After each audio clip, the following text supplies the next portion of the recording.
अस्सलामु अलैकुम वरहमतुल्लाहि वबरकातुह। मोहतरम भाइयों, बुज़ुर्गों और दोस्तों, ये हमारा इस्लाह मुआशरा का 736वां सबक है। मोहतरम बुज़ुर्गों, अल्लाह तबारक व तआला के फ़ज़ल व करम से, उसके एहसान से अल्हम्दुलिल्लाह इंतहाई कामयाब सफ़र के बाद मैं अपने घर, अपने मुल्क वापस पहुंच चुका हूं। अल्हम्दुलिल्लाहि रब्बिल आलमीन। इंशाअल्लाह सफ़र के जो हालात हैं वो बहुत सारे वीडियोस में ऑलरेडी मैंने रिकॉर्ड किए हुए हैं, जो मैं यूट्यूब के ऊपर डाल रहा हूं। तो मेरी आप लोगों से दरख्वास्त है, आप लोग उन वीडियोस से भी इस्तेफ़ादा करें। बहुत सारी उसके अंदर दीनी दुनियावी दोनों लाइन की मालूमातें हैं। उसके अलावा जो ऑडियो में सफ़रनामा है, मैंने पिछले साल भी जो सफ़रनामा भेजा था, इंशाअल्लाह इस साल भी मैं कोशिश करूँगा। चूँकि मैं ये नहीं चाहता इस्लाह मुआशरा का जो सबक है उसके दरमियान में किसी किस्म की कोई रुकावट आवे। तो मैं ये चाहता हूँ कि इस्लाह मुआशरा का जो सबक है वो कंटिन्यू, जैसे सुबह का हमारा वक्त है उसी वक्त में चलता रहे, और सफ़रनामा मैं अपने एतबार से रिकॉर्ड करके भेजता रहूँगा जैसे भी मुझे सहूलत रहेंगी। अब यहाँ पर जब मैं आया तो बहुत सारे तकाज़े थे। उनमें सबसे पहला जो तकाज़ा है, हमने हज़रत उस्मान गनी रज़ी अल्लाह ताला अन्हु पेंशन योजना का ऐलान किया था। चूँकि मैं जब सफ़र पे निकल रहा था उसी वक्त में हमारे हाफिज़ अब्दुल वहाब साहब मुदोड़, जिनको हमने बागलकोट और बीजापुर ज़िले की ज़िम्मेदारी दी है, उनकी तरफ से एक दरख्वास्त आ चुकी और हमने ऑलरेडी उस दरख्वास्त को मंजूर कर लिया था। एक और दरख्वास्त मराठवाड़ा के इलाके से पहुंची, अल्हम्दुलिल्लाह हमने उस दरख्वास्त को भी मंजूर कर लिया। चूँकि हमारे पास में 2 कफ़ील ऑलरेडी मौजूद थे कि मौलाना ऐसे जो भी रहेंगे, एक साहब ने कहा मैं ज़िम्मेदारी लेता हूँ, एक साहब ने कहा मैं ज़िम्मेदारी लेता हूँ, तो हमने 2 कफ़ीलों को ये 2 बुज़ुर्गों की ज़िम्मेदारी दे दी। अल्हम्दुलिल्लाह अल्लाह का बेइंतहा करम है, फ़ज़ल है, एहसान है। 5 तारीख़ को, यानी इसी महीने की सितंबर की 5 तारीख़ को यौम असातिज़ा टीचर्स डे था, जिस दिन खाली लोग सोशल मीडिया पे धिंगाना करके असातिज़ा को खिराज तहसीन पेश कर रहे थे। हमने कहा ये खिराज तहसीन का तरीक़ा नहीं है। खिराज तहसीन तो इंशाअल्लाह हम पेश करेंगे कि जिन बुज़ुर्ग असातिज़ा ने, बुज़ुर्ग अइम्मा ने, बुज़ुर्ग उलमा ने अपनी ज़िंदगी का एक बड़ा हिस्सा खिदमत में गुजार दिया। वो बेचारे बुज़ुर्ग है, नहीं कर सकते, घरों पे बैठे हुए हैं, कोई पुरसाने हाल नहीं। हम उनको हकीकतन बताएंगे कि असातिज़ा का हक़ क्या होता है। इसीलिए हमने 5 तारीख़ को यौम असातिज़ा था, उसके दूसरे दिन ये ऐलान किया था। मैं अल्लाह का करोड़ा दर्जे शुक्र अदा करता हूँ, उसने हमारे इस ऐलान को बेइंतहा कबूल किया और हज़रत उस्मान गनी रज़ी अल्लाह ताला अन्हु पेंशन योजना के अंदर हमको कफ़ील भी दिए। और माशाअल्लाह 2 बुज़ुर्ग जो उलमा और अइम्मा थे उनकी खिदमत का अब हमको मौका भी मिल रहा है।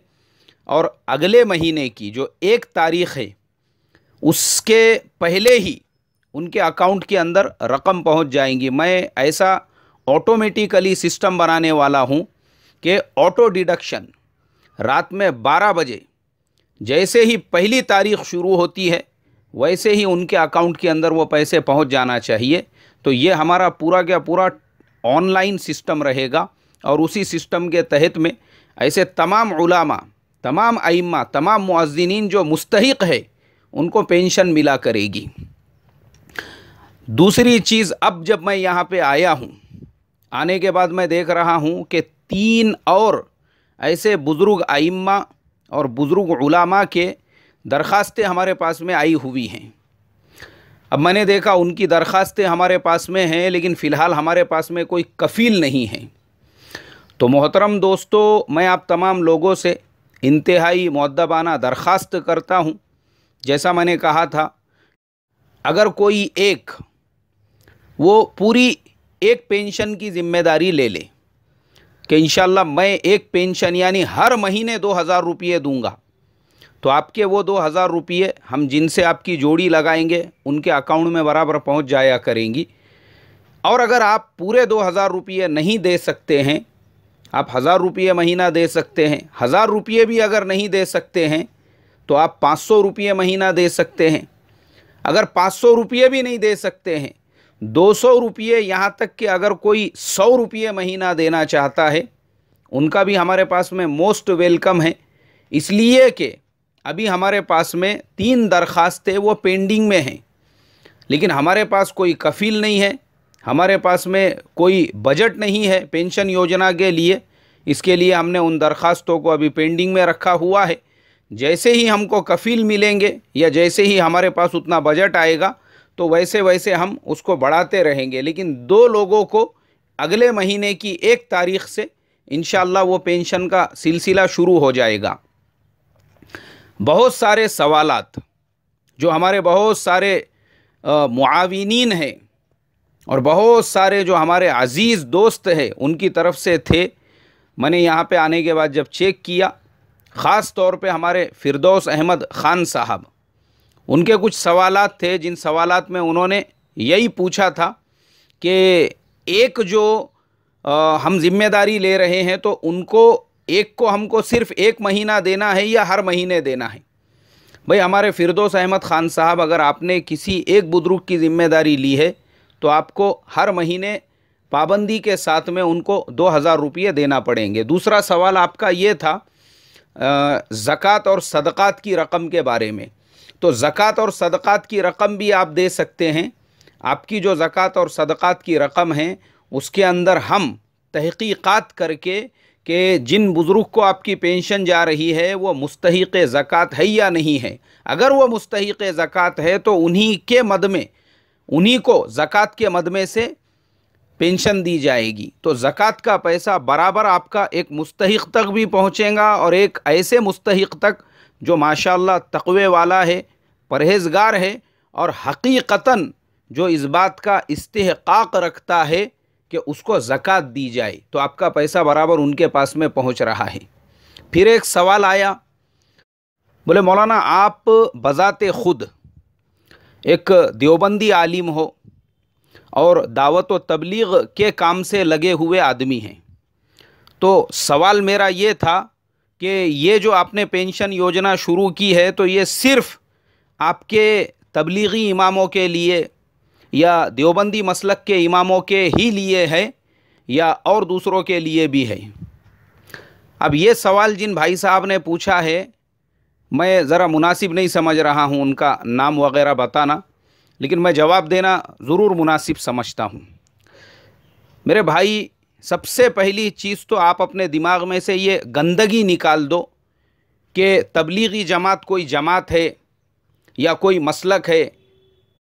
जिन हज़रत मौलाना इलियास साहब रहमतुल्लाह अलैह ने इस मेहनत को शुरू किया, ख़ुद उन्होंने, हज़रत मौलाना अली मियाँ साहब रहमतुल्लाह अलैह ने अपनी किताब में लिखी हुई है ये बात कि ख़ुद हज़रत जी मौलाना इलियास साहब रहमतुल्लाह अलैह ने इस जमात को कोई नाम नहीं दिया। आप फरमाते थे ये जो मेहनत है, मैं इस मेहनत को अगर कोई नाम देता तो तहरीक ईमान देता कि भाई ईमान के अंदर हरकत पैदा करने वाली ये एक मेहनत है, इसका कोई नाम नहीं है। ये जो नाम दिया हुआ है तबलीगी जमात या दावत व तबलीग, ये पब्लिक का अपना घड़ा हुआ है और इस काम का एक बुनियादी उसूल ये है, लोगों को उनकी लाइन में रख कर इस मेहनत के साथ में जोड़ना। मतलब आप इंजीनियर है, आप डॉक्टर है, आप इमाम साहब है, आप मौलाना साहब है, आप मुफ्ती साहब है, आप मदरसे के उस्ताद है, या आप क्रिकेट खिलाड़ी है, या आप पॉलिटिकल लीडर है, तो आप अपनी लाइन में रहो, उसमें रहते हुए इस मेहनत को करते रहो। आपको वो लाइन छोड़कर इस लाइन में पूरी तरह से आने के लिए इसका कोई स्पेशल यूनिफॉर्म नहीं है। ये जितनी भी चीज़ें आपको रोड रास्तों पे नज़र आ रही है ये पब्लिक की अपनी घड़ी हुई है। इसके अलावा इस मेहनत से इसका दूर दूर तक कोई लेना देना नहीं है। इसीलिए इस मुबारक मेहनत के अंदर मसले मसाइल का मुज़ाकिरा करने, मसले मसाइल छेड़ने, मसले मसाइल पे बहस व मुबाहिसा करने से रोका जाता है। क्यों रोका जाता है? ये एक इंटरनेशनल मेहनत है, बैनुल अक़वामी मेहनत है, पूरी दुनिया में ये मेहनत चल रही है। ये और बात है, हिंदुस्तान के अंदर हनफी मसलक के लोग ज़्यादा है तो वो इस मेहनत से जुड़े हुए हैं, बाज़ इलाक़ों में शाफ़िई मसलक के लोग हैं वो भी इस मेहनत से जुड़े हुए हैं। लेकिन दुनिया के और मुल्कों में अगर आप जाकर देखेंगे, मेरे अज़ीज़ दोस्त मक्का मुकर्रमा के रहने वाले, वो मसलकन सलफ़ी है, जिनको हमारे इंडिया में हम लोग अहले हदीस भी कहते हैं, गैर मुक़ल्लिद भी कहते हैं, सलफ़ी है वो, और उनकी पूरी जमात, पूरे दोस्त, पूरे अहबाब, वो सब सलफ़ी है, सब गैर मुक़ल्लिद है, सब अहले हदीस है। लेकिन आपको बताऊं तो झटका लगेगा, वो 20 मुल्कों का सफ़र कर चुके हैं दावत व तबलीग की मेहनत में, 20 मुल्कों का सफ़र। और ख़ुद उन्होंने मुझे अपना एक सफ़र का तजुर्बा बताया। बोले देखो, मैं तो मसलकन सलफ़ी हूँ लेकिन मैं काम करता हूँ तबलीग का, मगर मेरे साथ ये मसलकों की जो शिद्दत पसंदी है और मसलकों के एतबार से ये जो हमारे यहाँ पे नज़रियात की ऐसी तंग नज़री है, बोले मुझे उसका एक तजुर्बा ये हुआ, श्रीलंका के अंदर उनकी जमात गई। अब हम लोग एक इलाके में मेहनत के लिए 2 साथी मकामी रहबर के साथ में पहुँचे, गए वहाँ पे तो हम लोगों ने तहियतुल मस्जिद और तहियतुल वज़ू की 2 रकात के लिए रकात बांध ली। हमारी नमाज मुकम्मल होने तक देखे तो पीछे एक 5-50 लोगों का जमघटा खड़ा हुआ है हमारा इंतज़ार करते हुए। बोले हम लोगों की नमाज जब मुकम्मल हो गई तो हमारे साथ जो रहबर थे वो साथियों से कहने लगे, बोले भाई माशा अल्लाह, फ़लाने इलाक़े से जमात अपने मुल्क के अंदर आई हुई है और साथी जो है वो मुलाकातें करेंगे, आप लोग भी थोड़ा साथ दे। अब बस्ती के वो जो लोग वहाँ पे जमा हो चुके थे, उन लोगों ने वो मकामी रहबर से कहा, बोले ये यहाँ पे कोई मेहनत करने के लिए नहीं आए हैं, बोले ये हमारे इलाक़े के अंदर सलफ़ियत फैलाने के लिए आए हुए हैं, ये यहाँ पे अहले हदीस का माहौल बनाना चाहते हैं, इनको फ़ौरन लेके निकलो, बोले यहाँ से फ़ौरन लेके निकलो। अब वो जो अरब मेहमान थे मेरे अज़ीज़ दोस्त मक्का मुकर्रमा के, उन्होंने कहा भाई क्या बात है, हम लोग तो मेहनत के लिए आए, क्या मसला क्या चल रहा है। तो मकामी रहबर से उन्होंने पूछे, जो मुतरजिम साथ में थे, मुतरजिम कहने लगा, बोले ये लोगों को ऐसी गलत फहमी हो गई कि आप लोग यहाँ पे दीन की मेहनत के लिए नहीं बल्कि सलफ़ियत की तबलीग के लिए आए हुए हैं, इसके लिए ये चाहते हैं कि हम लोग यहाँ से फ़ौरन अपनी मस्जिद छोड़ के निकल जावे। तो मेरे जो अज़ीज़ दोस्त है वो मुझे बता रहे थे, बोले मैंने उस वक्त में उस मुतरजिम को इतना डांटा और मैंने उससे ये कहा कि भाई जब तुझे पता था कि ये इलाक़े में मसलक की ऐसी शिद्दत पसंदी है, लोग इतने तंग नज़र है, तो तूने हमको पहले ही क्यों नहीं बोला। अगर तू पहले ही बोलता था तो हम लोग इमाम अबू हनीफ़ा रहमतुल्लाह अलैह के मसलक पे नाफ के नीचे हाथ बांध के खड़े होते थे ना, क्योंकि हमारे नज़दीक मसलक कोई अहमियत रखता ही नहीं है। हम तो सीने पे भी हाथ बांधेंगे तो भी हदीस से साबित है, नाफ के नीचे हाथ बांधेंगे वो भी हदीस से साबित है, हाथ नहीं बांधेंगे। और इमाम अहमद इब्न हम्बल रहमतुल्लाह अलैह की तरह से दोनों हाथ छोड़कर हज़रत अब्दुल कादिर जिलानी रहमतुल्लाह अलैह का भी यही मसलक था, अगर वैसे खड़े होंगे नमाज तो तब भी हो जाएंगी। ये सब चीज़ें हदीस से जब साबित है तो यार तूने पहले बोला क्यों नहीं। वो मेरे दोस्त जो है वो मुझे बता रहे थे ये कारगुजारी। तो चूँकि मेरे मोहतरम दोस्तों, मुझे ये सब लंबा चौड़ा आप लोगों को इसलिए बताना पड़ा, सिर्फ ये बताने के लिए जो सवाल मेरे दोस्त ने मुझसे पूछा कि आपका मसलक ये है और आपका नज़रिया, तो मैं उसको यही जवाब देना चाह रहा हूँ, मेरा मसलक क्या और मेरा नज़रिया क्या। तो इसके लिए मेरे मोहतरम भाइयों, बुजुर्गों और दोस्तों, हज़रत उस्मान गनी रज़ी अल्लाह ताला अन्हु पेंशन योजना जो शुरू की गई है, ये सिर्फ उनके लिए है जो मुसलमान हैं। हमको उनके मसलक से, उनके नज़रिए से, उनके ख़यालात से कोई लेना देना नहीं है। हमारे लिए शर्त सिर्फ ये है वो साहिब ईमान होने चाहिए। फिर चाहे उन आलिम साहब, उन हाफिज़ साहब, उन मुअज़्ज़िन साहब ने किसी बरेलवी मसलक के मदरसे में, मस्जिद में खिदमत अंजाम दी हो या फिर कोई और किसी मसलक के हो और उन्होंने अपने मसलक के मस्जिद या मदरसे में खिदमत अंजाम दी हो, तो भाई ये ऐलान मेरा ख़ास तौर पे हमारे जो मुआविनीन हैं, जिनको हमने मुख्तलिफ़ इलाक़ों का मुआविन बनाया है, उन तक भी ये पहुंच जाएगा। और वैसे मैं फ़ोन करके इंशाअल्लाह आप लोगों से बात भी कर लूँगा कि हमारे नज़दीक ये मसलक, ये फ़िरक़े, ये नज़रियात की क़ैद नहीं है। शर्त सिर्फ़ ये है वो मुसलमान हो और किसी भी मसलक की मस्जिद में उन्होंने खिदमत अंजाम दी है और आपसे दरख्वास्त करते हैं, बिल्कुल आप उनकी दरख्वास्त ले लीजिए। तो मोहतरम दोस्तों, अभी 3 दरख्वास्तें हमारे पास पेंडिंग है, उसके लिए आप तमाम लोगों के ताउन की ज़रूरत है। जिस शक्ल में भी हो आप ज़रूर हज़रत उस्मान गनी रज़ी अल्लाह ताला अन्हु पेंशन योजना का ताउन फरमाइए। अस्सलामु अलैकुम व रहमतुल्लाहि व बरकातुहू।